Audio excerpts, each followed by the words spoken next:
एक सोच अत्यंत स्वाभाविक है, और वो क्या है कि अगर पकड़िए कि आपकी मैथ कमज़ोर है या मेरी मैथ कमज़ोर है, मैं रेलवे का एग्ज़ाम देना चाहता हूँ, मैं बैंक का एग्ज़ाम देना चाहता हूँ, मैं एसएससी का एग्ज़ाम देना चाहता हूँ, मैं पटवारी का एग्ज़ाम देना चाहता हूँ, मैं यूपीएससी का प्रीलिम दे रहा हूँ, तो फिर मेरी क्या कोशिश होता है कि मेरी यही कोशिश है कि मैं, अगर चूंकि मेरा मैथ कमज़ोर है, तो जितने मार्क्स वहाँ से घटेंगे उसको मैं जीके से पूरा कर लूँ। लेकिन चीज़ें जितना साधारण दिखता है, बात उतनी साधारण होती नहीं है, क्योंकि जीके में इतने सारे चीज़ों को याद रखना भी अपने आप में एक बहुत बड़ा चैलेंज हो जाता है, और ये सच्चाई भी है। देखिए, इसके पहले मैंने एक वीडियो जारी किया था, आप लोगों ने काफ़ी पसंद किया था, और उसका नाम था कि इतिहास के 100 पन्ने केवल 10 दिन में। तो हाँ, वहाँ पर भी आपने देखा था एक तरीका है जिसको हम वाट सिस्टम बोलते हैं, वर्ड एसोसिएशन टेक्निक। आज हम दूसरे मेथड पे बात करेंगे जिसको बोलते हैं स्क्रैप बुक मेथड। जी हाँ, इसको क्या बोलते हैं? Scrap book method. ये भी अपने आप में एक काफ़ी दमदार तरीका है।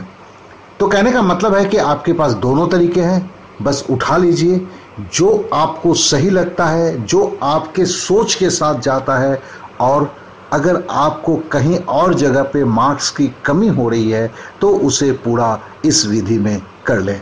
तो देखिए, यहाँ पे अब सीधे हम विषय वस्तु पे चले जाएंगे, इधर उधर की बातें कम करेंगे, तो एकदम सीधे हम विषय वस्तु पे मैं उतर रहा हूँ। और देखिए, मैं कभी भी बहुत कम लोगों को बोलता हूँ कि आप मुझे सब्सक्राइब करें, इसे आप दोस्तों में बांटें, लेकिन आज का जो मुद्दा है उसमें मैं फिर आपसे बोलूँगा कि हो सके तो मुझे सब्सक्राइब करें। इस तरह की चीज़ें मैं देता रहता हूँ, और अपने दोस्तों को ये ज़रूर भेजें, क्योंकि ये सबके लिए बहुत ही आवश्यक मुद्दा है।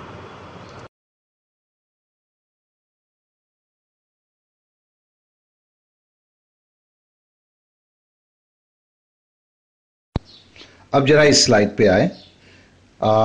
अगर आप लैपटॉप में देख रहे हैं तो भी ये छोटा होगा, और अगर आप क्या करते हैं, सिंपल अगर आप अपने इस क्या सेल पे देख रहे होंगे तो ये काफ़ी छोटा होगा, और मेरे को यहाँ पे कुछ बोलना नहीं है। यहाँ पे सिंपली एक चीज़ को आपको बताना है।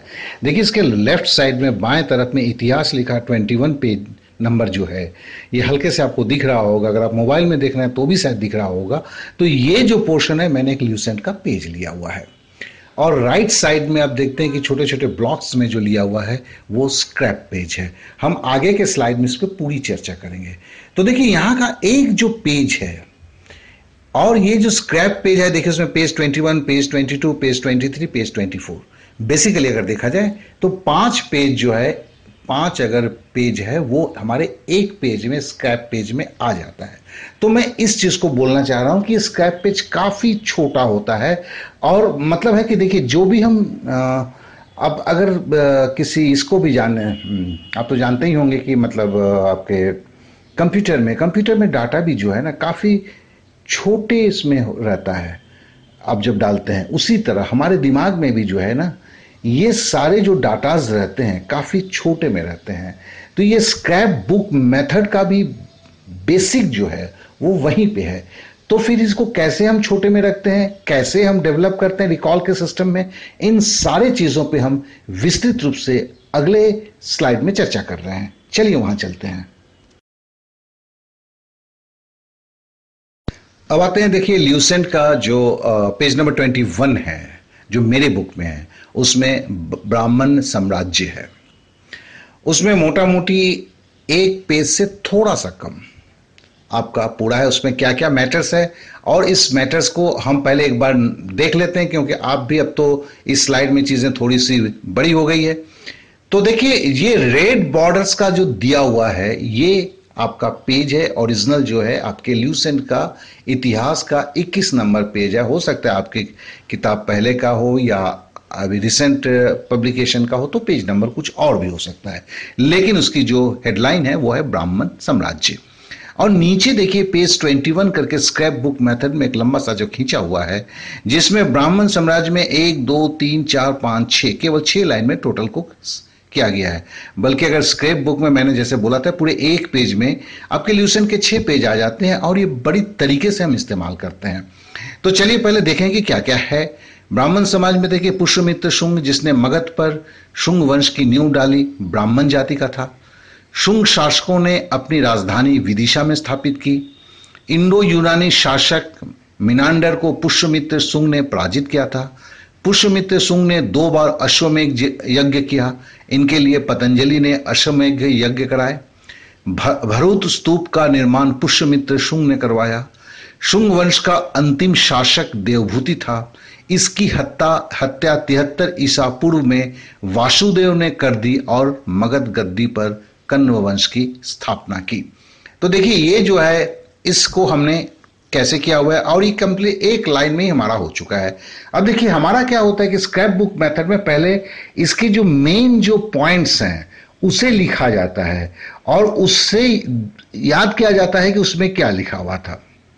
देखिए पहले सपोज ये हमने टाइप किया है, बेसिकली आपको अपने नोटबुक में आपको खुद लिखना है। जैसे पुष्यमित्र शुंग लिखा, देखिए पुष्यमित्र शुंग ब्राह्मण जाति, तो ये तो देखते ही पता चल जाता है कि पुष्यमित्र शुंग जो था, पुष्यमित्र जो था वो शुंग वंश का संस्थापक था और वो ब्राह्मण जाति का था, ठीक है ना।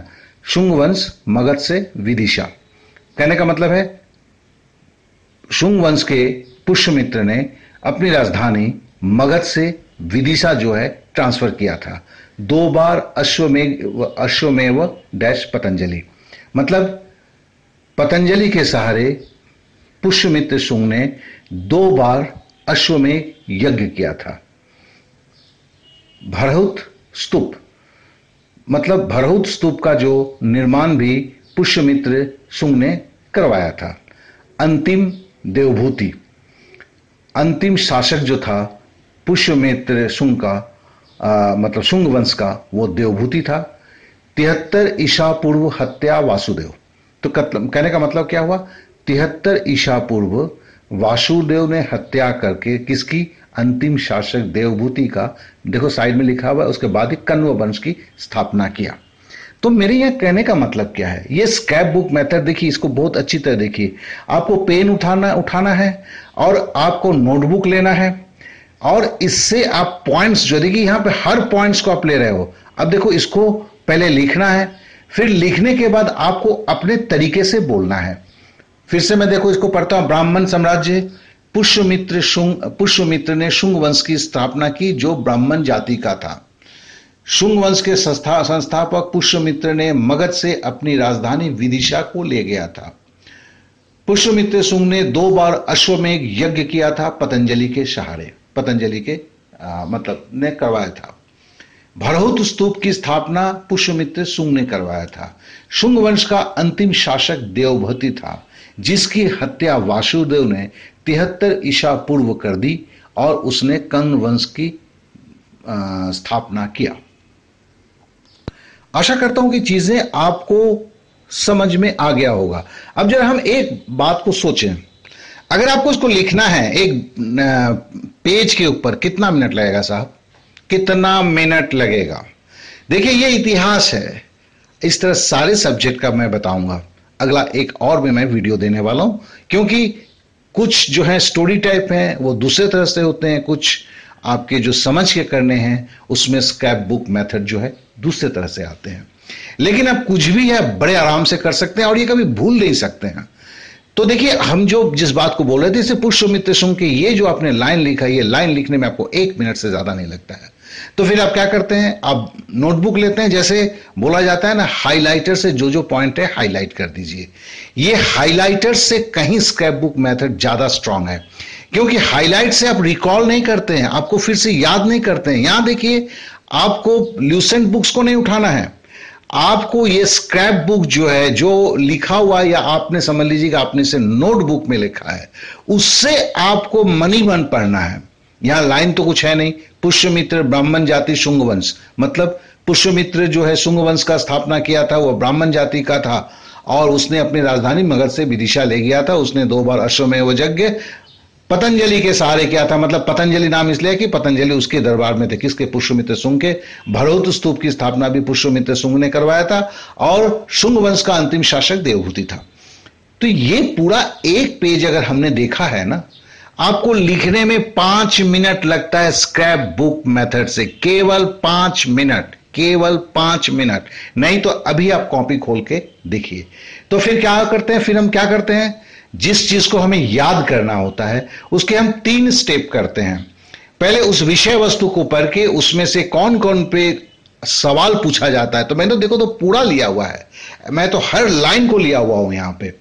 लेकिन आपको ऐसा नहीं कि आप जो भी लेते हैं, जैसे आप एनसीईआरटी की बुक लेते हैं, बहुत सारे पॉइंट्स होते हैं उसमें, बहुत सारे कहानियां होती हैं, बहुत सारे शब्द होते हैं, उनको आपको छोड़ना पड़ता है। तो बेसिक जो चीजें हैं जो आपकी जरूरत है उसे पहले हाईलाइटर से फटाफट फटाफट हाईलाइट कर दीजिए। अब उसमें से क्या है, स्क्रैप बुक मेथड के लिए आप एकदम नई एक नोटबुक ले लीजिए और पहले हेडलाइंस को लिखिए। उसके बाद जो है ये जो शब्द है जिसको हम लिंकिंग वर्ड बोलते हैं, LW बोलते हैं, स्क्रैप बुक मेथड में लिंकिंग वर्ड सबसे ज्यादा वर्ड में आता है। तो उसे जैसे यहां लिखा हमने, पुष्यमित्र सुंग कौमा ब्राह्मण जाति, फिर डैश सुंग वंश डैश मगध से विदिशा, इस तरह करके आप लिखते हैं। 5 मिनट में एक पन्ना लिख लिया। फिर पन्ने को ठीक से पढ़ते हैं, किसको, बुक्स को ठीक से पढ़ते हैं। फिर उसको पढ़ने के बाद अब क्या करते हैं, आपने जो स्क्रैप बुक से लिखा हुआ है उसके आप पढ़ने की कोशिश करते हैं, मन ही मन पढ़िए। तो देखेंगे कि पूरा वाक्य आप नहीं सजा पा रहे, लेकिन आपके दिमाग में जो है सारी चीजें बड़ी आसानी से आ जाता है।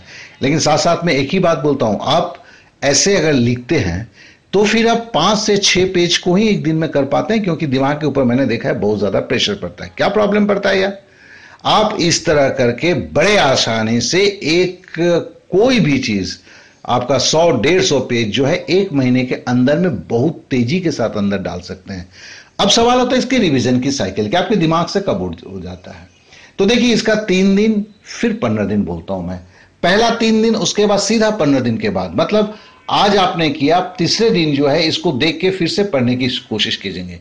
किससे कोशिश करेंगे, स्क्रैप बुक से। जो आपने छोटे छोटे करके लिखा है उसके स्क्रैप बुक बोलते हैं, उससे आप पढ़ने की कोशिश करेंगे। पढ़ने की कोशिश में आप कुछ शब्द को देख के याद ही नहीं आ रहा होगा कि ये शब्द क्यों डाला गया था, तो उन वर्ड के ऊपर ध्यान दे देंगे। लेकिन पढ़ाई को शुरू करेंगे, जैसे एक पेज को पूरा पढ़ेंगे। पढ़ने के बाद जहां जहां छूटा हुआ था, मतलब है कि उस दिमाग से आपके वो शब्द और वो शब्द किस तरह जुड़े हुए थे, वो लिंक आपके दिमाग से हट गया है। बस खाली उसको आपको देख लेना है। दोस्त, एक चीज को बिलीव करना कि आपका 5 पेज यहां 1 पेज हो जाता है, और अगर आप ऐसे 2 पेज को हर दिन तैयार करते हैं तो मतलब अब 10 पेज की तैयारी करते हैं। मैंने 5 ही पेज बोला है, अब 10 पेज की तैयारी करते हैं। और ये 10 पेज की रिवीजन के लिए आपको 5 मिनट से ज्यादा वक्त नहीं लगता है, और कोई भी ऐसा पॉइंट नहीं है जो आपसे छूटा हुआ रहता है।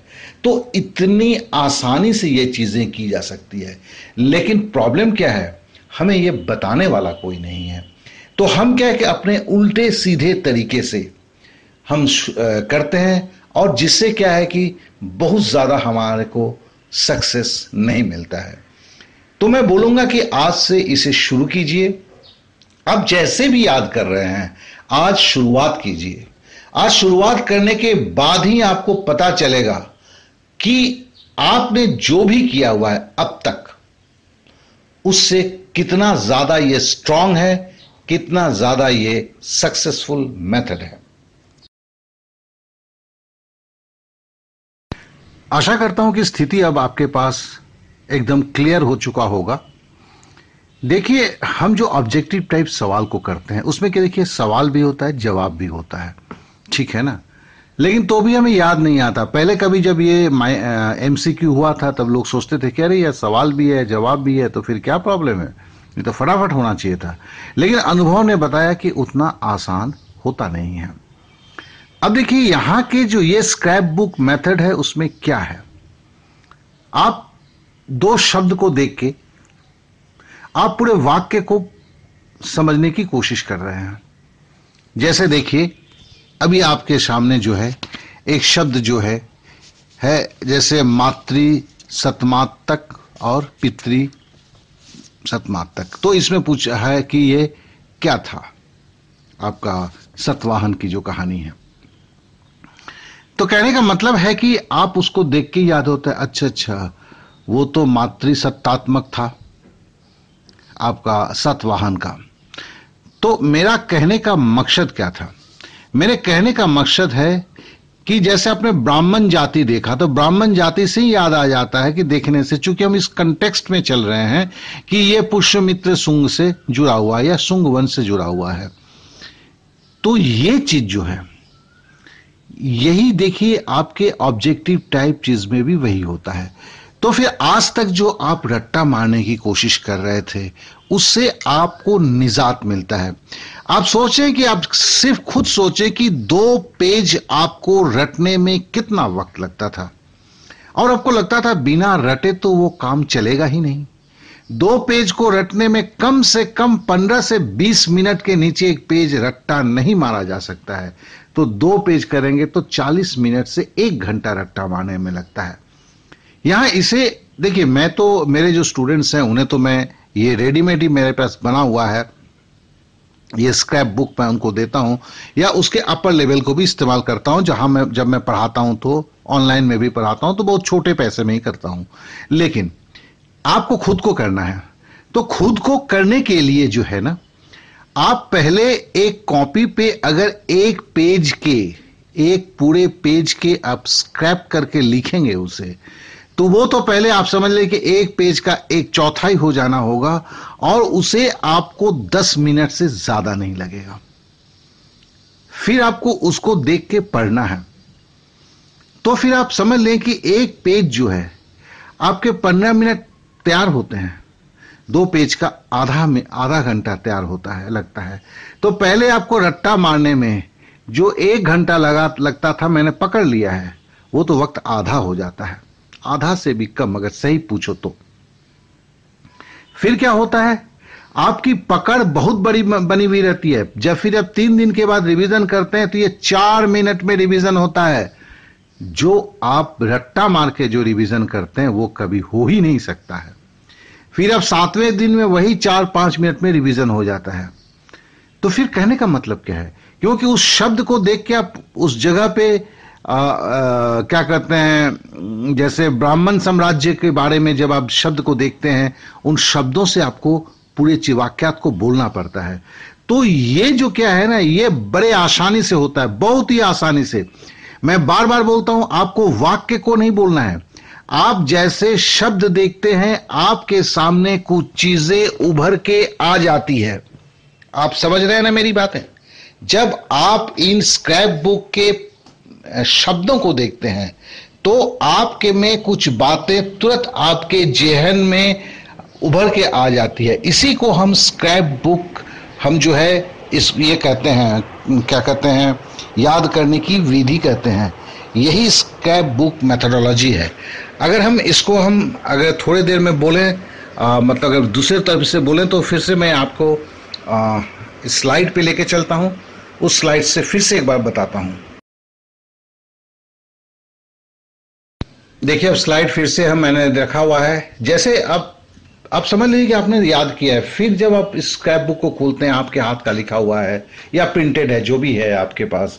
जैसे कण्व वंश देखते हैं, अंतिम सुशर्मा, मतलब कण्व वंश का संस्थापक कौन था? वो तो पहले आ गया, वासुदेव था। वो तो आपको, जिसने देवभूति की हत्या करके 73 ईसा पूर्व जो वासुदेव हुआ था, और उसकी अंतिम जो सुशर्मा था कण्व वंश का, वो 60 ईसा पूर्व। मतलब देखो, ऐसे देख के 13 साल की तो इन 2 शासकों की कहानी है। और उसके बाद फिर हत्या लिखा है, फिर शिमुक लिखा है। तो सीधी बात है कि सुशर्मा का हत्या किसने कर दिया? शिमुक ने कर दिया, और शिमुक ने करके सातवाहन वंश का स्थापना किया। तो देखिए, ये जो चीज है आप समझिए, जब आप रट्टा मार के उन चीज को आप बोलने की कोशिश करते हैं, उसके साथ आपका दिमाग नहीं चलता है। आप जब केवल रट्टा मार के वो आपने कितना सही बोला, तो आपका पूरा जो सोच है, आपने जो बोला, उस पर निर्भर करता है। कहीं आपका दिमाग चलता ही नहीं है। लेकिन जब स्क्रैप बुक से आप पढ़ने की कोशिश करते हैं, तो फिर आपको दिमाग को काम करना पड़ता है, आपको सोचना पड़ता है। जैसे अभी आपको फिर से स्क्रैप बुक के सामने कण्व वंश के पहले वासुदेव है, 73 ईसा पूर्व हत्या लिखा है, देवभूति लिखा हुआ है। और बाद में भी अंतिम सुशर्मा लिखा हुआ है, 60 ईसा पूर्व, फिर हत्या लिखा है, शिमुख लिखा हुआ है। देखिए अब क्या है कि ये जो शब्द हैं, ये शब्द जो है आपको पूरे वस्तु स्थिति जो उस वक्त था, उस वक्त की जो पूरे लाइन का अर्थ आपके पास आ जाता है। तो फिर जैसे सातवाहन वंश, आंध्र प्रदेश, प्रतिष्ठान, औरंगाबाद, मतलब क्या है, ये आंध्र प्रदेश में है, प्रतिष्ठान जगह का नाम है जो औरंगाबाद डिस्ट्रिक्ट है। प्रमुख जो शासक थे सिमुख, शतकर्णी, गौतमीपुत्र, सातकर्णी। तो कहने का मतलब कि ये सारा डिटेल्स, कोई भी डिटेल्स देखिए यहाँ से आप अगर बुक्स में देखेंगे कुछ भी छूटा हुआ नहीं है, लेकिन जो एक पन्ने में था वो एक पैराग्राफ में हो गया है। और उसको देख के जब हम रिकॉल करते हैं, पूरे चीजों को सोचते हैं, तो आपके दिमाग का एक्टिव पार्ट जो है वो पूरा एक्टिव होना पड़ता है, जिसके लिए ये आपको बहुत ज्यादा दिनों तक याद रहता है। तो चाहे आप यूपीएससी की तैयारी कर रहे हैं, आप रेलवे की तैयारी कर रहे हैं, आप एसएससी की जीके की तैयारी कर रहे हैं, और इसके सहारे आप जंग को जीतना चाहते हैं, तो फिर लिख लीजिए, स्क्रैप बुक छोड़ के आपके पास कोई विकल्प नहीं है। क्यों स्क्रैप बुक छोड़ के कोई विकल्प नहीं है? क्योंकि ये आपको उस मुकाम तक लेके जाता है, आपके याददाश्त में गहराई से बैठाता है कि आप जल्दी नहीं भूलते हैं। जैसे ही आपको ऑप्शंस दिखते हैं, आपका दिमाग का चूंकि एक्टिव पार्ट में वो था, वो इमीडिएटली आपको याद आ जाता है। तो ये काफी दूसरों से डिफरेंट प्रोसेस है, और इससे संपूर्ण रूप से आपको हेल्प मिलता है। और सबसे बड़ी बात है, केवल एक बार लिखना ही तो पड़ता है ना। आपको कैसे शब्दों को लिखा जाता है, इसके लिए मैंने दोनों को दिया है। बड़े ध्यान से देखिए तो आपको समझ में आ जाएगा इसके लिखने की स्टाइल क्या होती है। बहुत कुछ नहीं है, जो शब्द जो है पूरे, मतलब क्या कहते हैं, किसी वाक्य में जो शब्द उस वाक्य को कंट्रोल करता है या उस वाक्य के अर्थ को निकालता है, उसी शब्द को आपको लिखना पड़ता है। जैसे देखिए, पुष्यमित्र शुंग का, मैं ब्राह्मण साम्राज्य के नीचे का पढ़ रहा हूं फिर से एक बार, 21 नंबर पेज, ल्यूसेंट लिखा है, जिसने मगध पर शुंग वंश की नींव डाली ब्राह्मण जाति का था।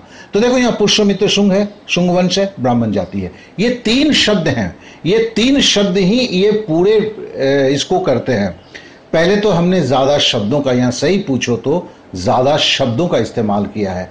बाद में तो मैं जो फाइनल स्टेज में जो बेसिकली मैं अपने बच्चों को करवाता हूं, स्टूडेंट, वो तो केवल एक लाइन से एक शब्द उठाता हूं, उस शब्द के सहारे वो सारा वाक्य को बोला जाता है। तो आप समझ रहे हैं कि जो भी यूपीएससी की, फिर से करता हूं, काफी ज्यादा डीप स्टडी की जरूरत होता है। उन्हें भी सारे फैक्ट्स को रखने के लिए एक स्क्रैप बुक बहुत ही मददगार साबित होगा।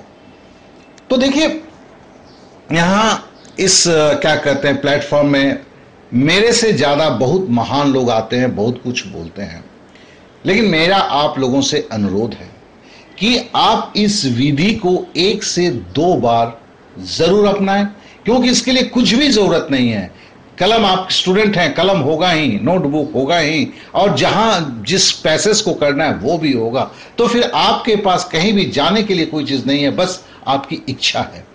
उस इच्छा को करके 2 बार कीजिए, और मैं वादा करता हूं कि अगर आप सही से करेंगे तो इस सिस्टम के आप कायल हो जाएंगे, और आप सपना देखने लगेंगे कि इसके जरिए मेरे अगर दूसरे सब्जेक्ट में मार्क्स कम आ रहे हैं तो मैं उसकी भरपाई इस स्क्रैप बुक मेथड से करूंगा।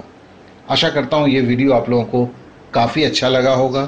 कोई अगर इससे कुछ अगर मेरे से जानना चाहें तो फोन भी कर सकते हैं, फोन नंबर है। ऐसे में क्लासेस भी इनका लेता हूं, जैसे हिस्ट्री का अलग से, ये सब की तैयारी के लिए जो स्क्रैप बुक, और वो उसमें थोड़ी सी और भी है, scrap book plus voice method है, जो और भी इसको स्ट्रांग और फास्ट करवाता है।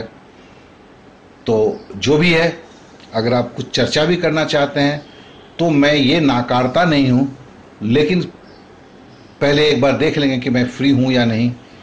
अगर फ्री होऊंगा तो आपका साथ मैं ज़रूर दूंगा, आपके सारे समस्याओं का ओवर द फोन ही मैं मिटाने की कोशिश करूंगा। Okay then, take care, bye bye.